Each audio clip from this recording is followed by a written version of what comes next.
excited for our speaker today. She came, when was the last time? December that you were here? Early December? I think so, yeah. And she gave a presentation, as she will do today, and then hosted a Amanita experience afterwards.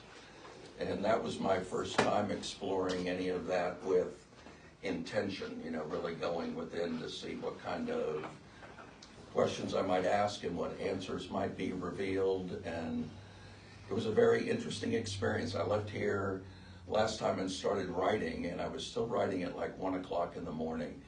And that sort of became that sanctuary for inner peace that Dawn read a couple of months ago. Tomorrow is St. Patrick's Day. And today Gabi's going to be sharing with us some Celtic wisdom, including the traditions that go all the way back to Amanita Muscaria and the role that that's played in Irish and Celtic folklore and mysticism and mythology and her whole business. She's got a really cool apothecary up in Palmer. Gilbert and Marie and I did a road trip up there in December, and it's like the coolest little building right there on Main Street. People are just in there hanging out. They're making the tinctures. It's just a very, very really cool, special place. And the wisdom that she shares is just really kind of touches us very, very deeply, I think. So would you help me welcome our guest, Gabi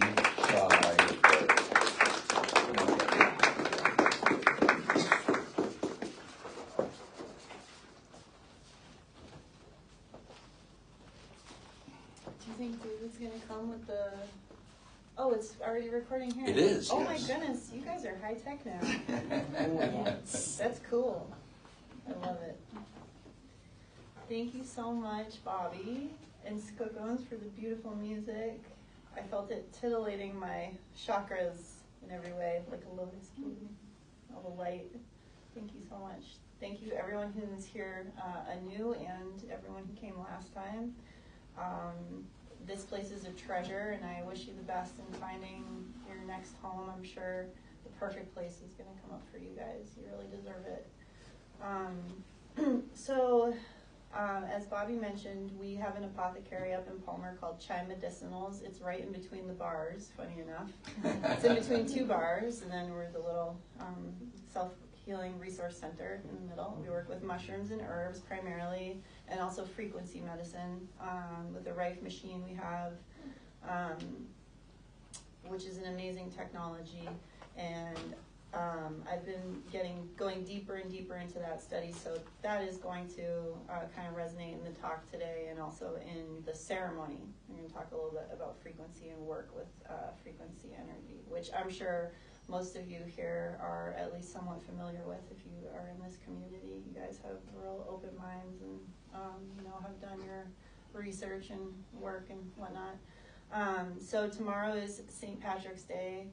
And it's funny, these books, which I will show you, these are wonderful ancient tree wisdom books, Celtic wisdom books.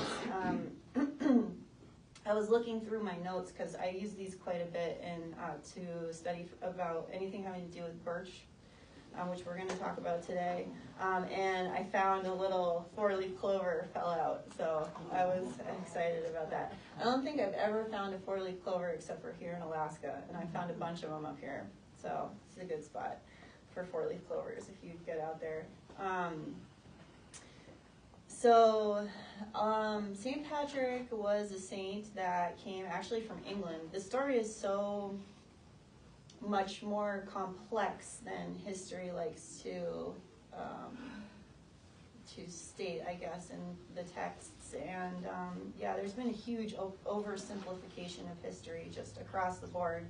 And the story of St. Patrick and the story of Christianity coming into Ireland is also a part of that oversimplification story of history. It's so much more nuanced. And if you're on a spiritual path, you've probably, or you may or may not have come to the conclusion that there really is non-dualism is a thing, you know, what's right and what's wrong, what's dark and what's light.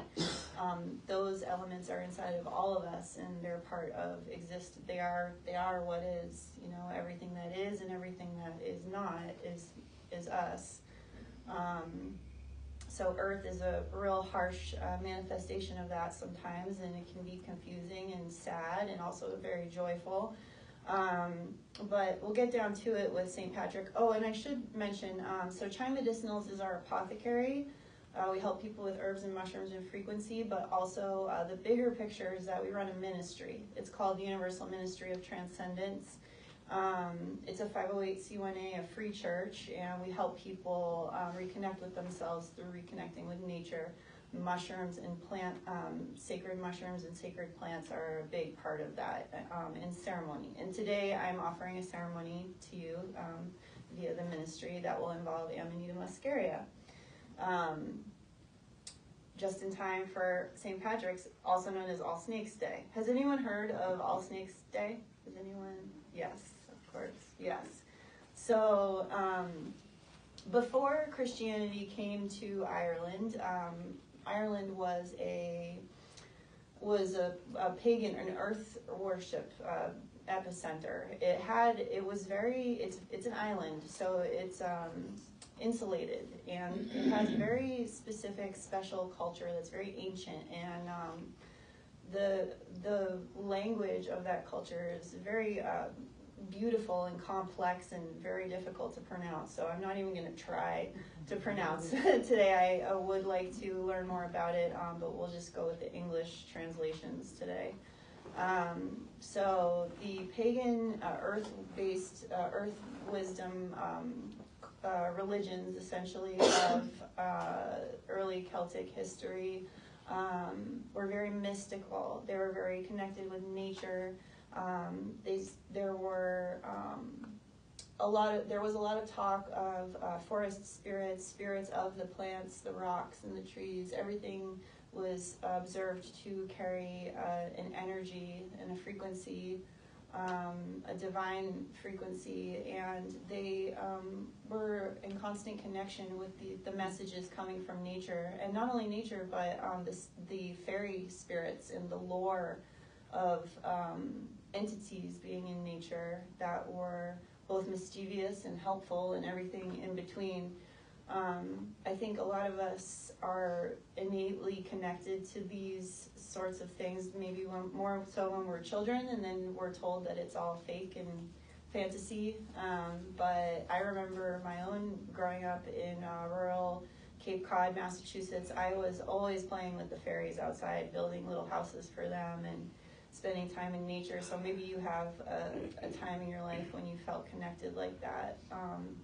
I know some schools still promote that play and that connection, but a lot of it is lost by the time we get to adulthood in this modern world because it's looked at as frivolous and fantasy. But the Celts were very much entwined with it.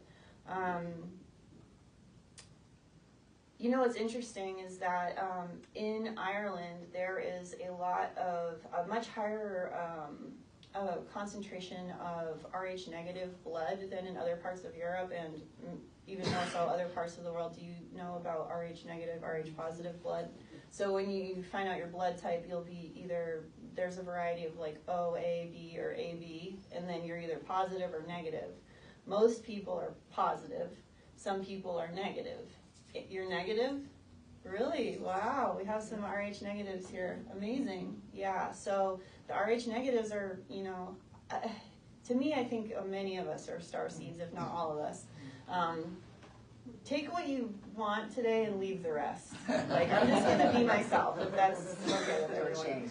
Yeah, so the Rh negative, there is a very unique, a lot of times the Rh negative has blue eyes and red hair, like the traditional ginger look of Ireland. And what's interesting also is that the Basque country in Spain, which is in northern Spain, another very insulated culture, has deep ties with the Celtic culture. So what is going on here? It's a real deep rabbit hole to explore. I find it to be fascinating. If you want to look into it more yourself, go right ahead. So back to the Celts,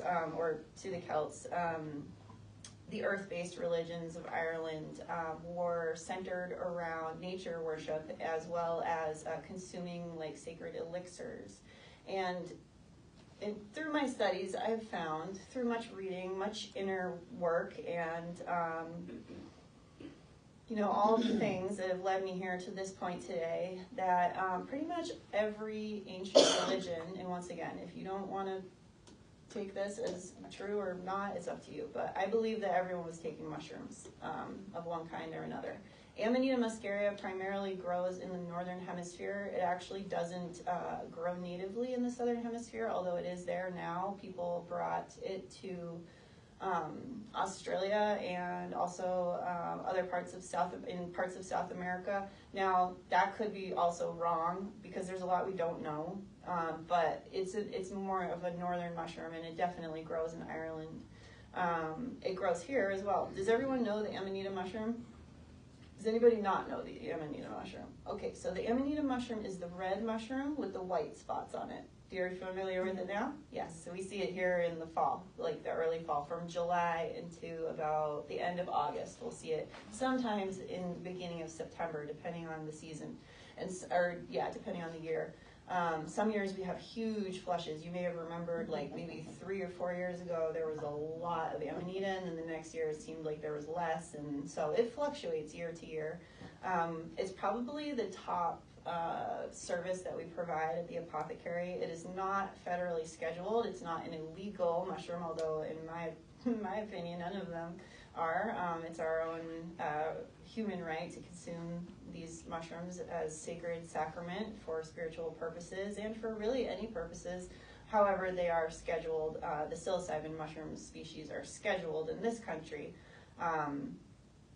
And that's kind of kooky, but we consume them as sacrament. It's First Amendment constitutional law that if it's part of your religion to consume the sacred mushroom, as our ancestors did, for sure, you're well within your legal right to do so. And we could go on and on about that, but we'll stick to St. Patrick's Day and All Snakes Day. So All Snakes Day is St. Patrick's Day, same.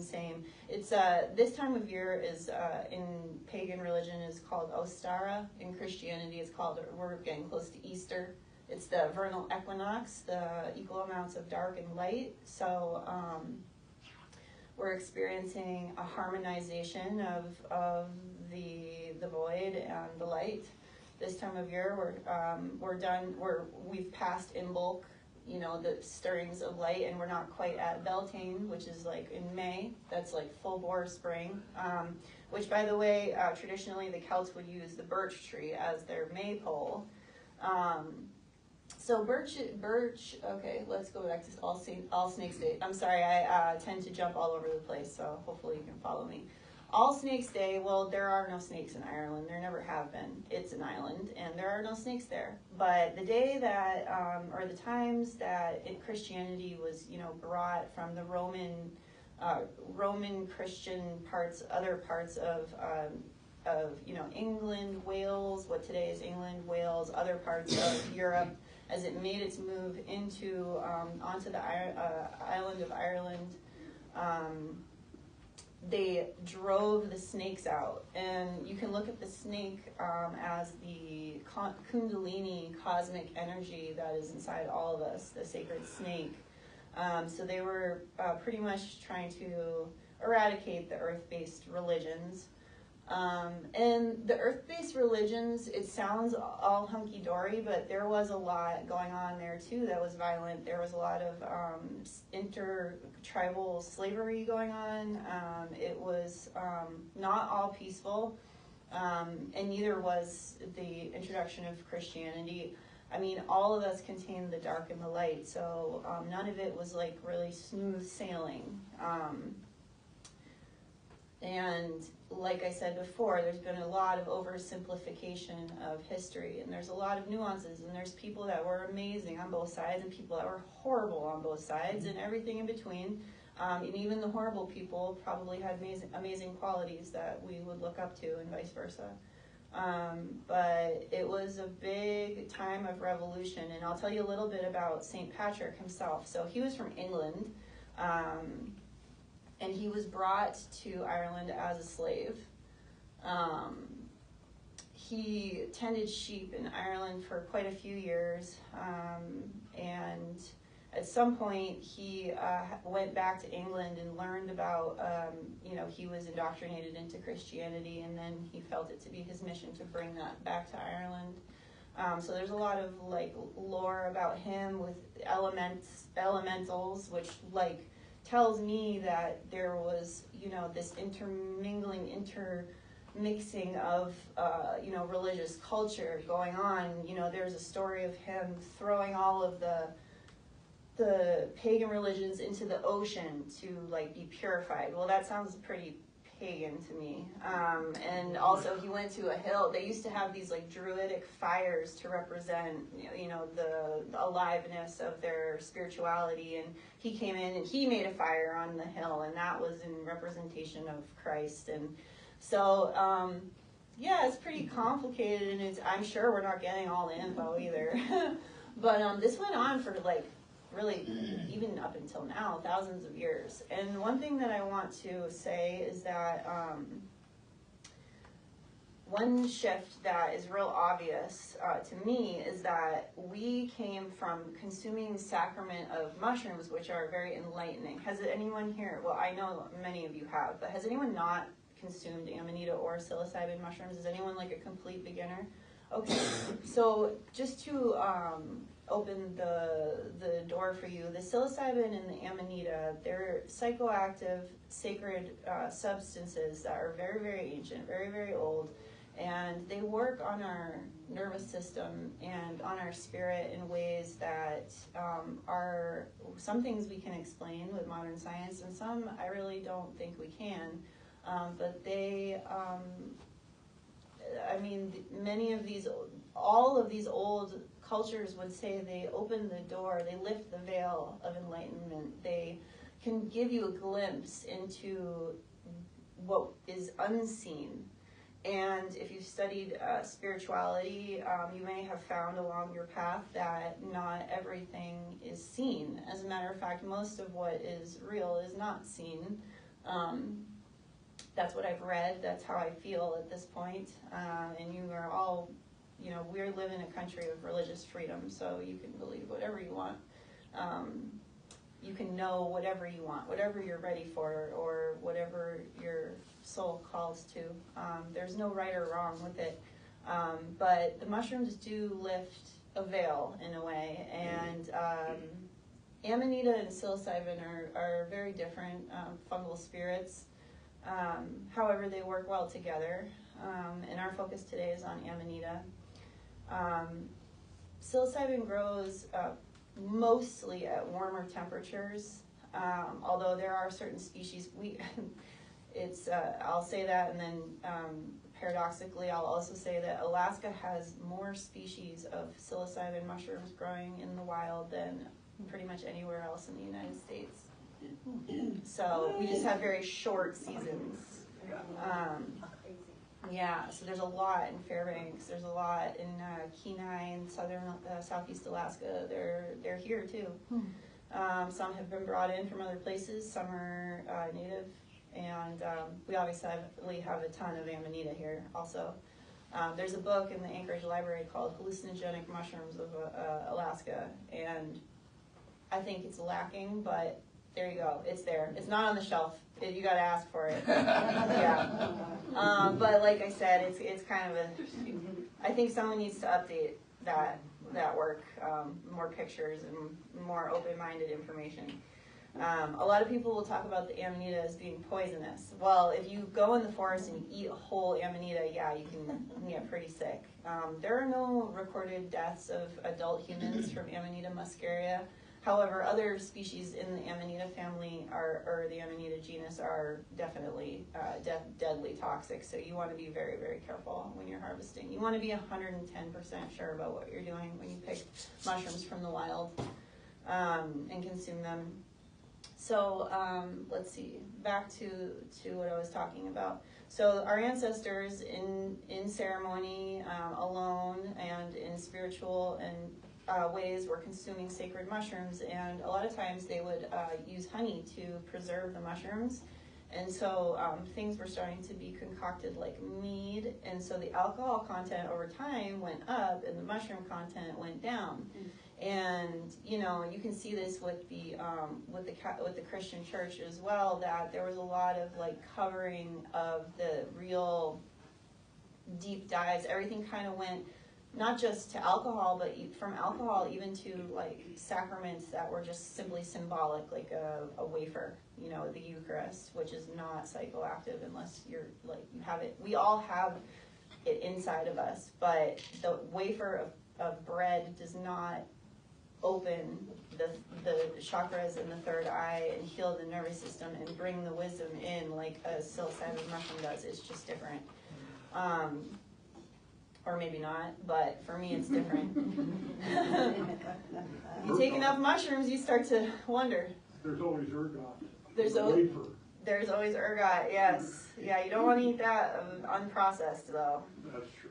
Yeah, the Salem witch trials, there was a lot of gangrene going on from consumption of moldy bread, ergot. And I remember in Dutch Harbor there was a lot of it grows on I guess it's rye, and you'll see like this black little like fungus growing on the grass, and that's ergot, and that's what they make LSD out of. But if you just consume ergot, you can get gangrene. It's like, it needs to be like processed for it to be non-harmful. And LSD, well, that's another story. We are talking about mushrooms today, and we're talking about the Celts. So let me see here. Oh yeah, I wanted to mention, so Amanita muscaria is a wonderful symbol of the cycle of death and rebirth. It is a decomposer, and it also helps the forest regenerate plants and trees. It's mycorrhizal. It cannot be grown in a lab, as far as we know, because it has to live in symbiosis with like the tree root systems and the decomposing matter and all the little microbes that are like natively in the forest.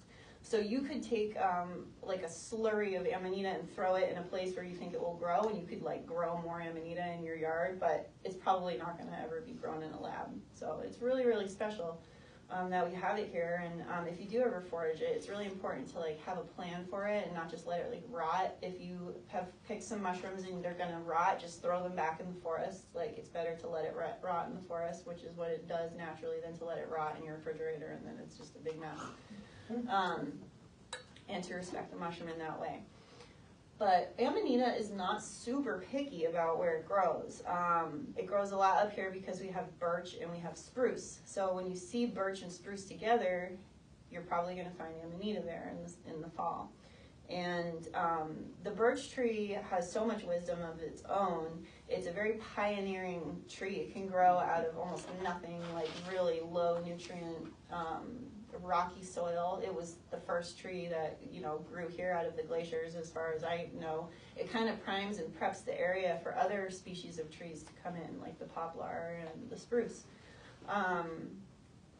The birch tree is like us Alaskans. It has the pioneering spirit. It has that fearless spirit of forging forward in the face of adversity and being able to make do with limited resources and come to a beautiful fruition without much, really, just with what we have right around us. And I love that about the birch. They call it the lady of the forest. If you've ever noticed, it has like eyes on it.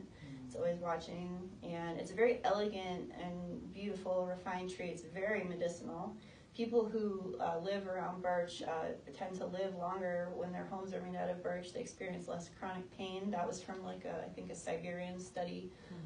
So it's a good wood to like have in your home and to make homes out of. I am currently growing some mushrooms on birch, and it's working well. I've also grown mushrooms on moose poop, so if we can't get Amazon up here anymore, you know, like, I got a plan. That that was cool, but yeah, I don't grow much with poop, but I had to try the moose poop. I mean, it was the natural thing to do. So back to the birch. There's an old story. It's called the wife of Usher's Well. Has anyone heard of it? It's a Scottish story. So this woman, her husband died. It's old, and I'm sure it's a song or something. But her husband died, and I think like some of her sons died too. There was lots of like bad stuff that happened back in the day, like plagues and famine, and you know, people didn't live as long as we do now. There's lots of tragedy going on, which, you know, it's kind of amazing that we're here. Like, it's a freaking miracle that each one of us is sitting here. So when you feel sad and depressed, you can remember how many of your ancestors had to survive into a certain point just for us to get here and sit in this room right now. So the wives of Usher Wells, she had a lot of death and tragedy in her life, and the spirits of her family were around her in the parallel universe, in the spirit world, and the people that were living around her were pushing them away and saying, they're not here, this doesn't exist. And so the spirits tied birch bounds to their necks so that they could resist the winds of the earthly nature of society, so that they could stay and be here with the family. So I think actually, yeah, there's a song about that for sure. The Eurasian birch, they say, was like the original tree of life. Now, this is just things I've read, and like, who really knows, right? We can ask our guides, and we can ask, and maybe you'll come up with something else, but it's definitely been said that the Eurasian birch was the tree of life. And if you think about the nature of the birch, it does make sense, because it can grow from very little, and it perseveres. It has a pretty short life cycle. You know, birch has a lot of things in it that are very healing. Birch sap. Has anyone drank birch sap? So I brought some today for ceremony along with the Amanita tea. So we're going to prime our systems with birch sap first. And birch sap breaks up, it's good for pain, it breaks up stagnation. The energy of the birch, just in general, it's a purifier. It cleanses, it breaks up the old. Because as we seek higher states of consciousness, as we seek healing, in our body, mind, and spirit, it's not just about what we're taking in, it's about what we're letting go of. And so birch can really help support that process of like breaking up old cuckadooties and getting them out so that you have space for the new energy to come in. I'm in a phase where I'm like, there's a lot going on. Like, I don't want to work harder. I want to increase my frequency. I want to raise my vibration so that I can see with more clarity how to operate without stressing myself out. So the birch is really, really powerful ally and teacher for that, and medicine for that. So also birch sap, it helps to cleanse like the bladder and the kidneys. It helps break up calcifications. It purifies the blood. Birch is obviously known for pain. It's helping with pain. So birch is an amazing tree, and I believe that the Amanita and the birch are what brought my family and I to live in this area. It was a big part of it, because a lot of polypores grow on the birch also, like chaga, the lion's mane species that we have up here, different kinds of tinder conch and reishi mushrooms even.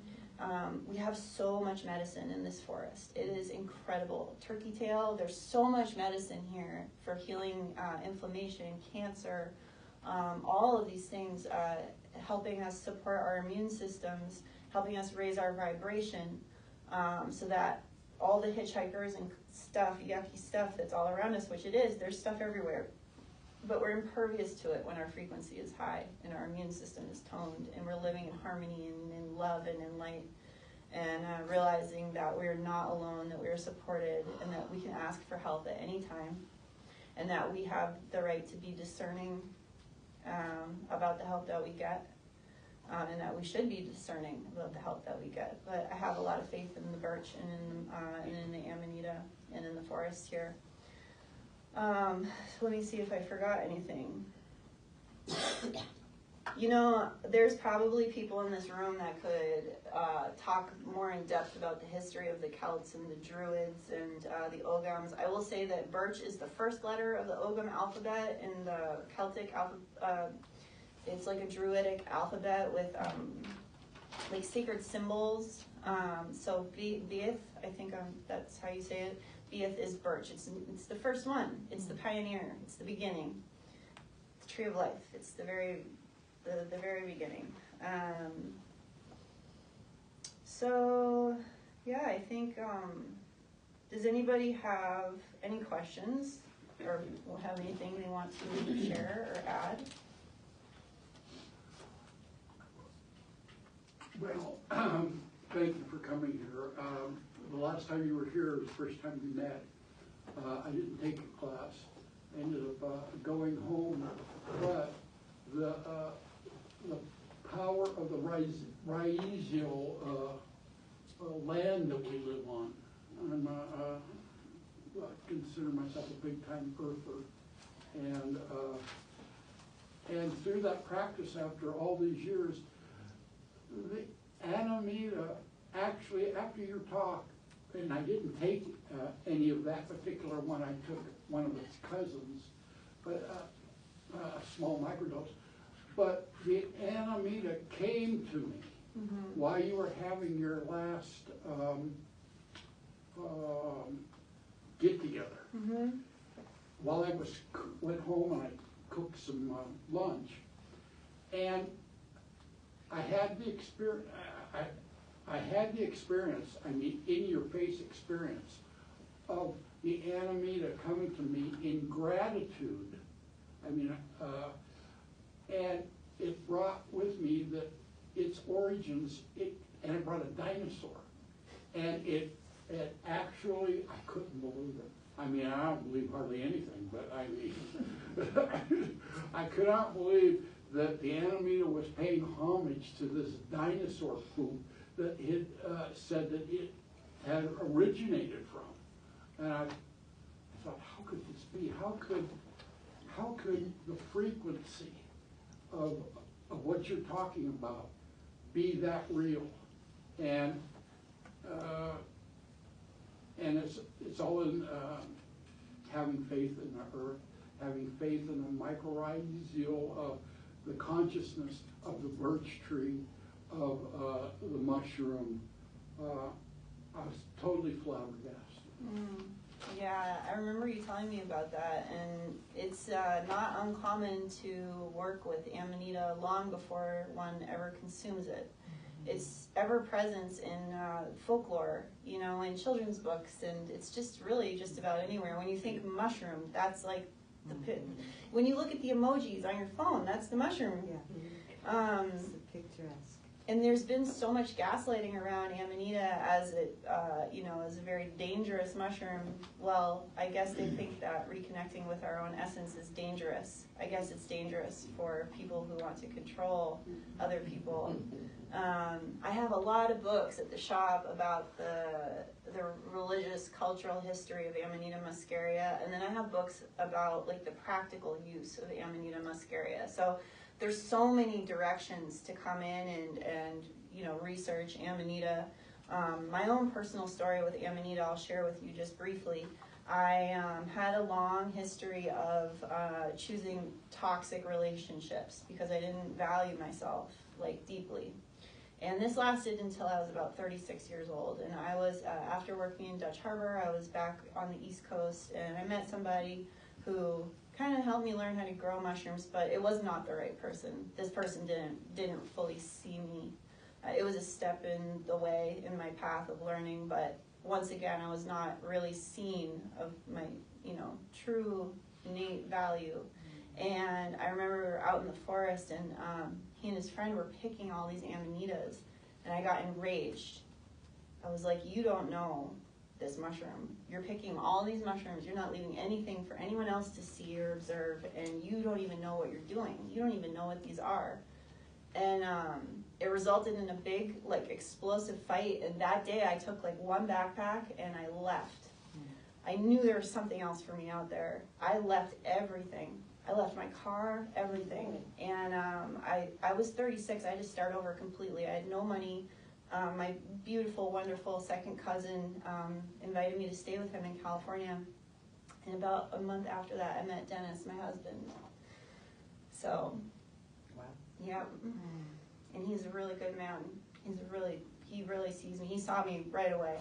It was completely different than anything else. And Dennis and I, what the work we do now is something that we do together. You know, usually you'll see me with the ceremonies, but Dennis is always behind the scenes, loading my car, making sure in ceremony when we have overnight ceremonies like we're about to have on the equinox, he's always there tending the fire. When people come to the house for, you know, personal high dose ceremony, Dennis is always there holding it down and has a very grounding energy, and he just is a perfect masculine counterpart to this ministry. And so when we were living together in California, I knew I wanted to move back to Alaska, but not to Dutch. I wanted to come to a place where there were more people around. It was Imbolc, or do you know Imbolc? That's in the beginning of February. So that's the first stirrings of awakening of spring. And Amanita is a big part of that, like, pagan Celtic tradition, or, you know, it's kind of like a Norse, like, there's a region of the world where there's a lot of Amanita, and there's a lot of this, like, nature-based worship that's really old. And that's the nature-based worship with mushrooms, that's everywhere. But specifically, the goddess Brigid, working with fire and water, fertility, the stirrings of awakening of spring, awakening the spirit to, you know, coming into the light of what I call ordination, like what we came here to do. And we did have a ceremony for that up in Palmer this year. But I made the Brigid crosses in California, and I had just started collecting Amanita and drying it. I hadn't taken it yet, but I was planning on it. And about 3 days after that ceremony, after I did that on my own, we got evicted from our home, and we decided to move to Alaska. And this place is full of birch and Amanita. So it may sound crazy to some people, but maybe you have your own story of, you know, working with parts and pieces of nature. And I think for me, it's been a journey of remembering to be less judgmental about what comes through. You know, sometimes we receive these messages and we receive them in judgment and we dismiss them because that's weird, that's crazy. You know, we've been told and taught that, you know, if you can't see it, then it's not real. You know, I don't know about that. So, like, remaining an open channel and being discerning to where you're getting the information from, you know, always follow the path back to the origin. Like, is it in kindness and compassion and a high frequency, a high vibration, or is this like a low vibration of fear? Like, make an assessment in your heart. We all have that capability inside of us. Yes. In your research and your practice, especially with your biofeedback, have you ever experienced or practiced how they take a couple of rods or a couple of clips, actually put it into a mushroom and or a birch tree and listen to the frequency? Yeah, where you can actually, the plant will talk to you in a wavelength that you can hear.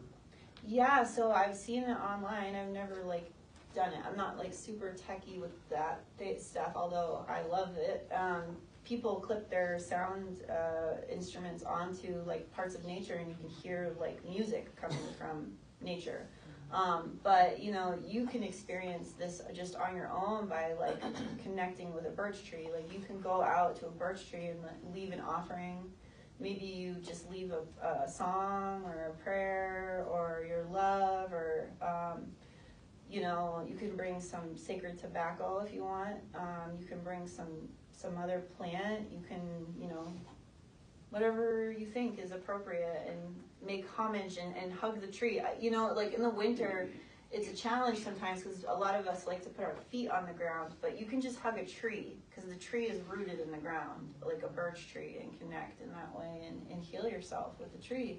It's an organic biofeedback experience Mhm. that is easily sensitized to as a human being. Oh, for sure. We're built for it. Exactly. Exactly. We all have aura and frequency, and so do the trees. And stepping into that that healing energy is really, really powerful, especially when your mind and your heart are open to it. You know, what you can do is kind of notice where you're at beforehand, just base level. Just go do your thing, and then see how you feel afterwards. You know, and never go it alone. You can ask for help. You can ask for help from the tree, from anything, but be selective. You know, be selective, because just like here, you wouldn't, you know, eat something off the floor. Like, you know, make Maybe sure you it's would. good stuff. You want to put good stuff in. Yeah. I kind of wanted to touch back on, you know, the misconception of how dangerous Amanita is. I want to say it was about 6 months ago. There was like some news headlines in the lower 48 of these synthetic chocolate bars and gummies. I think it was the Diamond Head brand that sent a bunch of people to the hospital, and there were people that did die. But it wasn't from the Amanita, but because those products were being marketed as the Amanita muscaria being the you know, active ingredient, I think people got a huge misconception about the reality of the actual mushroom. Yeah, it's really sad. So I call them gas station mushroom gummies. Yeah. And they sell them a lot up in Palmer. I don't know about down here, but you can get these bags of mushroom gummies that are, they call them mushroom gummies. So maybe it has a trace amount of Amanita or lion's mane or something in it, chaga, maybe there's a little bit. But I called some of the companies, and those are research chemicals. Yeah. Yeah, so there's like different like types, and they won't tell you. And what they it don't is. and they don't disclose like the actual ingredients anywhere, like Yeah. on the packaging or on the website. Yeah, and if you call them, even the company, nice people, you know, Yeah. they know not what they do. Literally, they don't know what's in it. Right. They literally don't even know what's in it. The highest person in marketing and you know, human resources does not know what is in those gummies. Yeah. My brother is a real psychonaut, and I asked him about it, and he had some theories about what was in there. And he's taken a lot of research chemicals. He's a real experimental, and I've tried in my younger times, like some of the things he talked about, and then listening to what other people said there. I wouldn't take them personally. Right.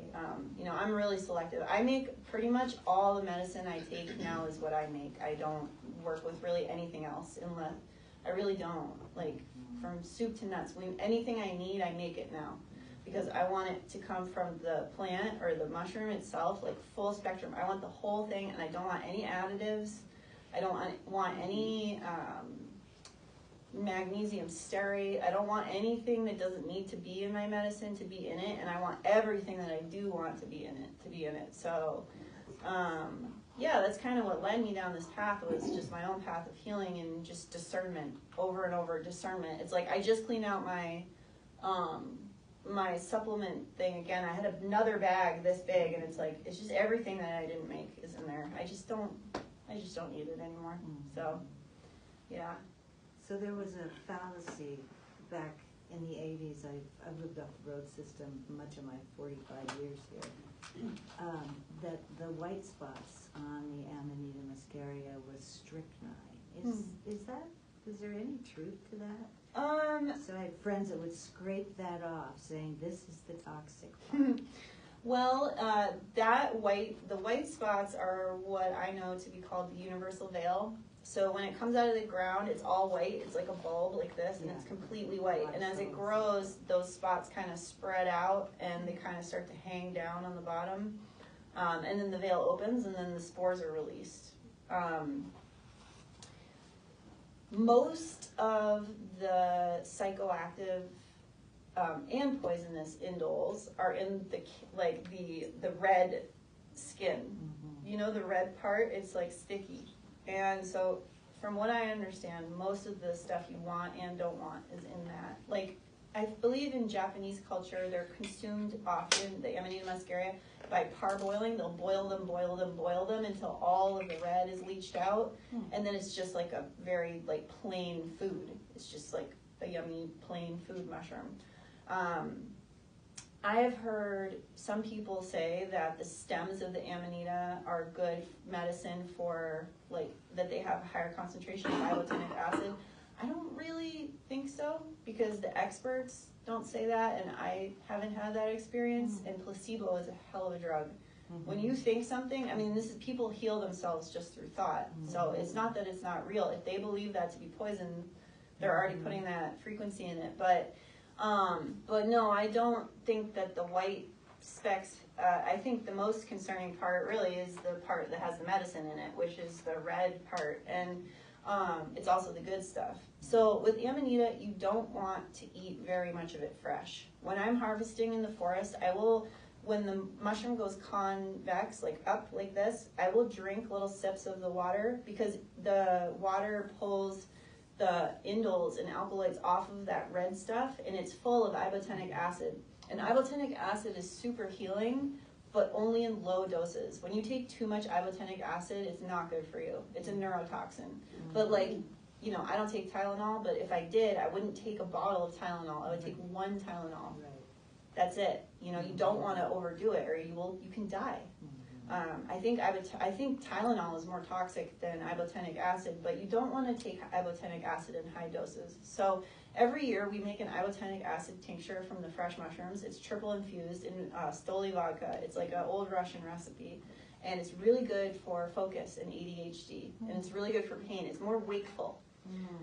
Most of the products we make are from the dried mushroom caps, and those are higher in muscimol. Muscimol is a sleepy, dreamy indole. So the tea that I made today is made with the dried mushroom caps, and then it's put into a hot tea and it's cooked. So there's another process on top of it, another decarboxylation.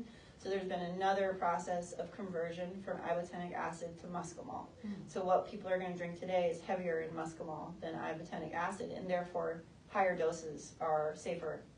I've taken personally up to about 18 grams at a time of Amanita muscaria, which I would never, probably, I'd never say never, but honestly, I don't think I would ever come close to that much with psilocybin in one session.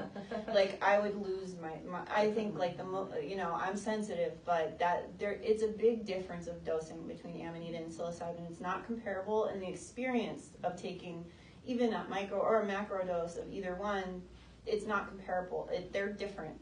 I do take Amanita and psilocybin together. I think they work really well together, but in early explorations, you may want to start off with one or the other so that you can build a relationship with one mushroom and see kind of what that offers and what that does, and get to know it on its own. But I even, you know, we make for the ministry microdoses that have Amanita, lion's mane, and psilocybin. They're beautiful. I call it the Holy Trinity. It's a beautiful combination, really. So, yeah, we make tinctures with the dried mushroom also. Those are both the ibotenic acid and the dried Amanita tinctures are really good antivirals. Amanita is really good for seasonal depression. It has more vitamin D than like anything, like bioavailable vitamin D than almost any other mushroom. It's a beautiful mushroom to combine with chaga medicine for inflammation and pain.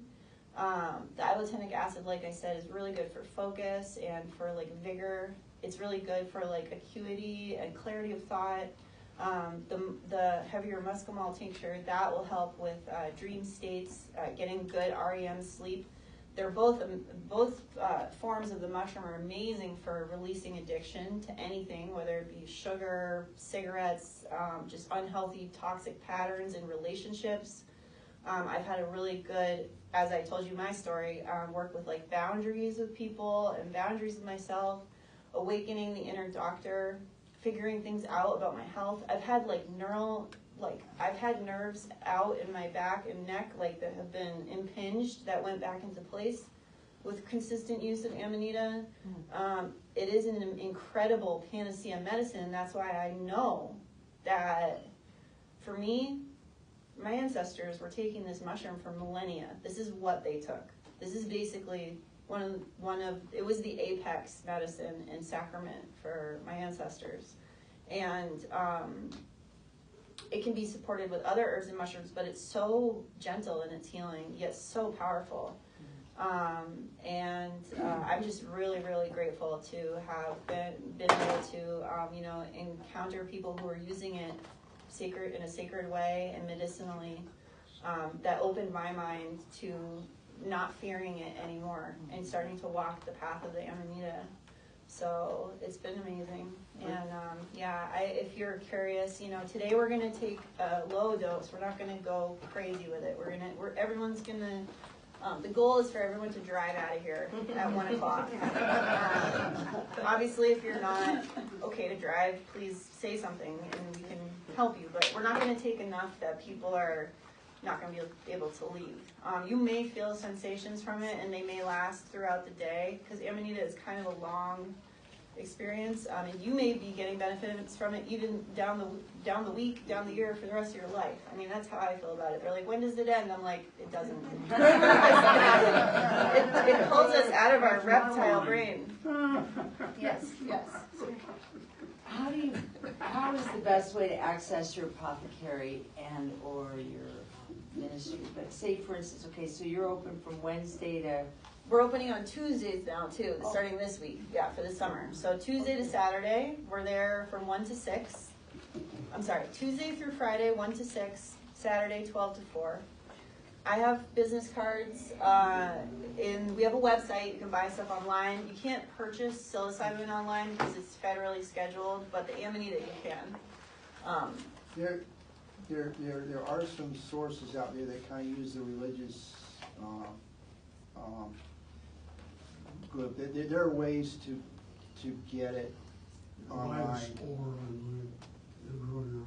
Yeah, I've heard mixed bag because you don't know the source when you just get it from online. So we do provide it to people, but as sacraments, you would come up and we would talk, and if you're using it for spiritual purposes, you can make a donation to the ministry. We don't sell it. It's a sacrament, and then if that's what you're using it for, we support people on that journey. Back to the question. Yeah. Access. So how do you make an appointment? You can just call. You can call or text. If you need a microdosing appointment, I have a booking system online. It's $75 for a half-hour consult. If I'm at the store and you just want to come in and ask a fefew questions, I don't charge. I'm there. That's when you can get to me for free, as limited time only, because I am getting really busy. I'm happy to help people that come in and have questions and work through what we can, there, because there's usually people waiting too. But I do one-on-one consults that are scheduled, that, I have a form you can fill out and we can really delve into your unique situation, because dosing for people varies a lot, person to person, depends on how sensitive you are. Some people are very sensitive, some are not, middle of the road, some people are on medications. There's a lot to look at to make sure that, some people do not want to feel it. They just want to have it on board and not feel it. Some people want to feel it. So there's no right or wrong. It's just that the more you take, the more you need to be careful of your set and setting and have respect for the mushroom. So she has some of the questions that I... Okay. Because this all sounds like a whole new thing to me, and it sounds to me like it's probably a good idea to get a consultation and not just run out there and start. Yeah, it can be good. I mean, if you don't know what you're doing, and it sounds like there's some risks that could be there that if you're not smart, you might miss. Yeah, I think so. It's wise to maybe, segue in gently and get as much information about it as possible. And yeah, I'm happy to help if you want guidance. Like I said, you can come, or we can schedule an appointment and you can fill out the form. Yeah. But yeah, I think it is wise to, go respectfully into it. There's a lot of people that, we tried mushrooms or some kind of thing like experimentally in our youth, and then it freaked people out like they had a very bad experience because of the way they took too much in the wrong place, and we're not doing that. We're far beyond that. We're like, what are your goals? What are your needs? Where are you at? What are you looking for? And then working with that. And bringing the reverence in is important. Absolutely. The relationship. The relationship, building a relationship with the mushroom. You getting to know what that mushroom is offering you and what you are offering yourself in your healing process.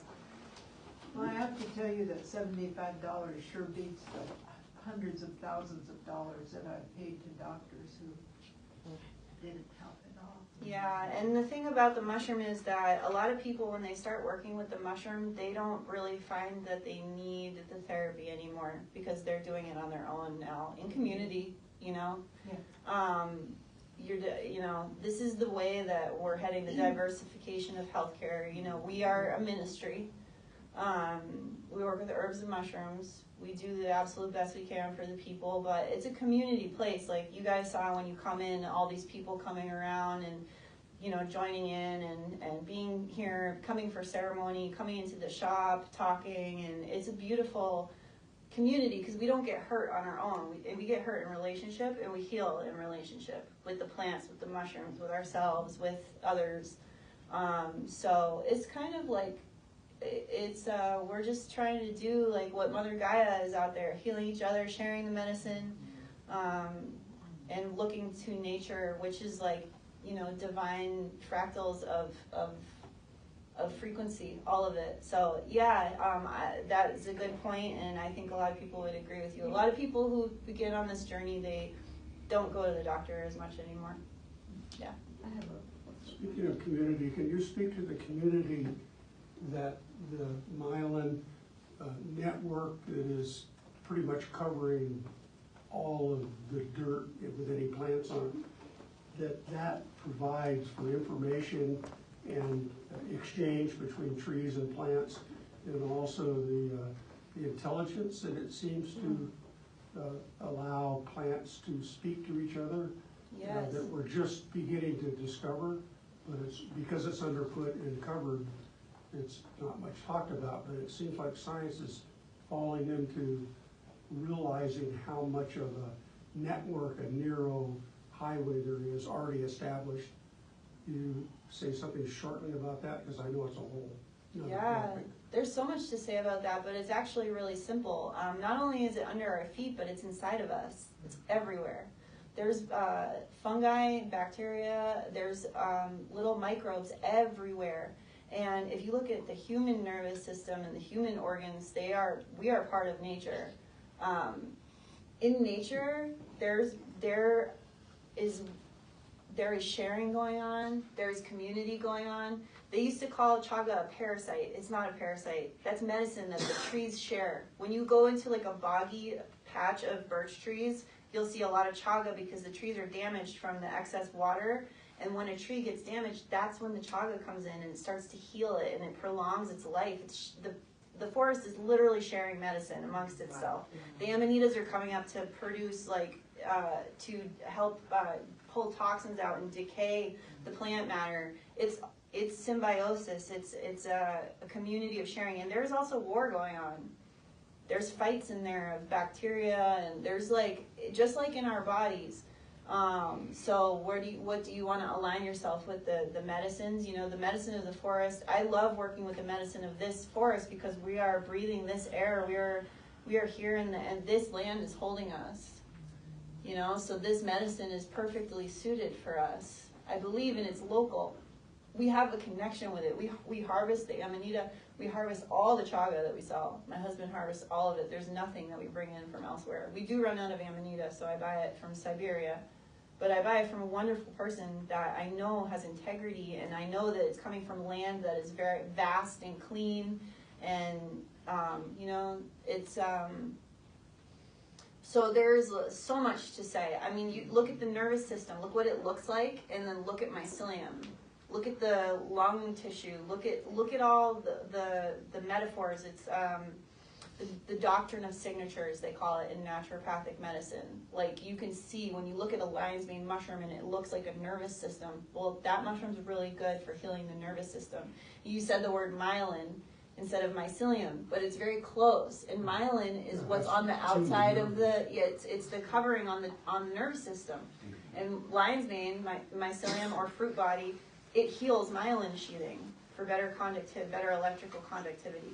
And mushrooms in frequency are very interconnected. Like even in the lore, Bridget, the goddess of the thunder and lightning, you know, when the lightning comes, they said that the lightning signals the mushrooms to grow. Well, I've also heard that the mushrooms grow and they signal the lightning to come. So there's just a lot going on. Life is a big, beautiful mystery. Thank you. Yeah.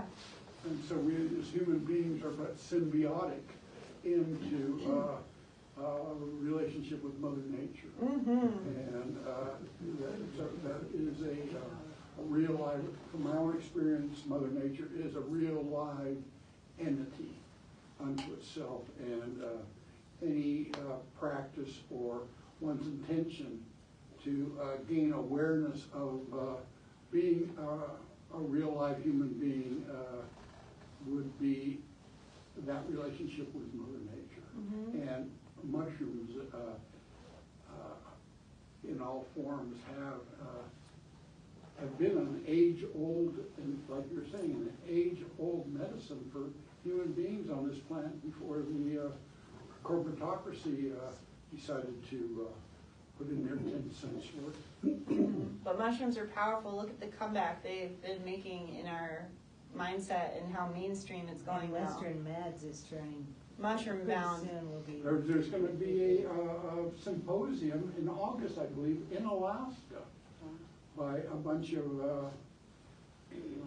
mushroom devotees. Oh, good. You know that the Arctic Vision is they are Yep. doing it again. There was one last Yes, year. the psychedelic conference. Yep. Absolutely. So there are resources right here in Alaska. I mean, both in the forest and in the community. But we are healing with the earth. As we heal ourselves, we heal our relationships, we heal our communities. It reverberates out and we heal Mother Earth. And she's healing us too. And she's asking for that right now. Yes. In such a big way. Even just going outside when you feel stressed out and taking a little walk and with reverence, you know, and really understanding how healing that is, breathing that air, it will get rid of that virus in your lungs. It will raise your vibration, and that little garbage stuff, it's not going to stick to you anymore. You don't get sick when you have a high vibration. You can supersede all of that. You don't have to believe in that, it's a fact. Mm-hmm. You don't even have to. Yeah, I don't like the word believe very much, but at the same time, you know, people, that's freedom is where you're at. And it's okay. It's okay. We're all together in this. Yeah, it exists. Even if you have done a lot of work, like that doesn't mean there is no fear. But the more work I do, the more fearless I become. Yep. Yep. I wish I had encountered you sooner. I'm fixing to leave the country. Oh.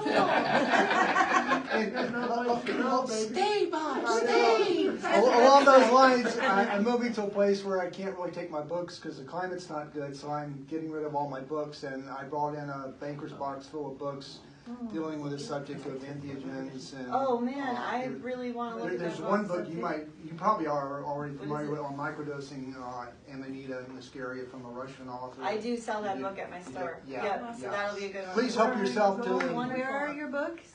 They're out in the front there in a banker's box. Did you say you're going to Panama? We're going to I've been Panama. looking at Panama as a place to maybe retire. That's what we're doing. Nice. Yeah. Happy for you. Yeah, thank you. Yeah, cool. There'll be a lot of great medicine and mushrooms there. Yeah, Panama may be a little legally a little more difficult, but Costa Rica is right across the border. Right on.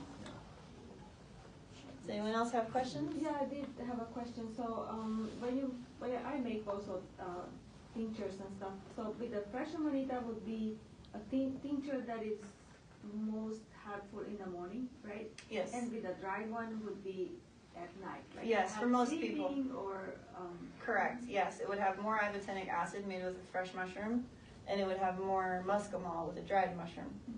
So for most people, diabotenic acid is wakeful, it's stimulating, it's organizing, it's good for organizing thoughts. But not everything does the same thing to every person. There's like main general things, but like there's some people that if they have like really, really unique like nervous system, like it might work opposite or not at all, you know, so you can't say everyone, but mostly, yes.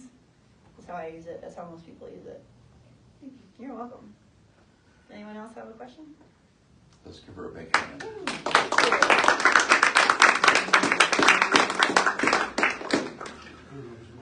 So how we close out is just to come together in a circle. So if you're not doing anything Thursday night, there's a guided hypnotic meditation here at 7. Thank you for that. Thank you.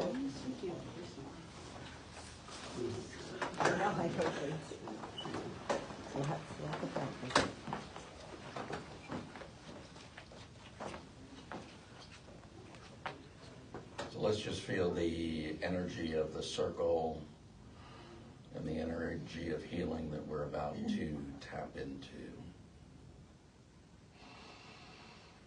And I'll end with a Celtic blessing. May those who love us,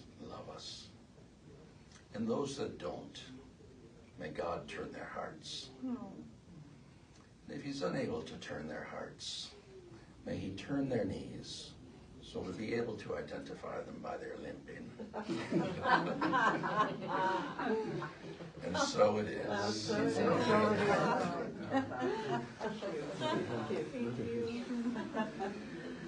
If you're staying, we're going to form the chairs into a circle. If you're not staying, maybe you could help get the excess chairs out to the lobby. How many people are staying?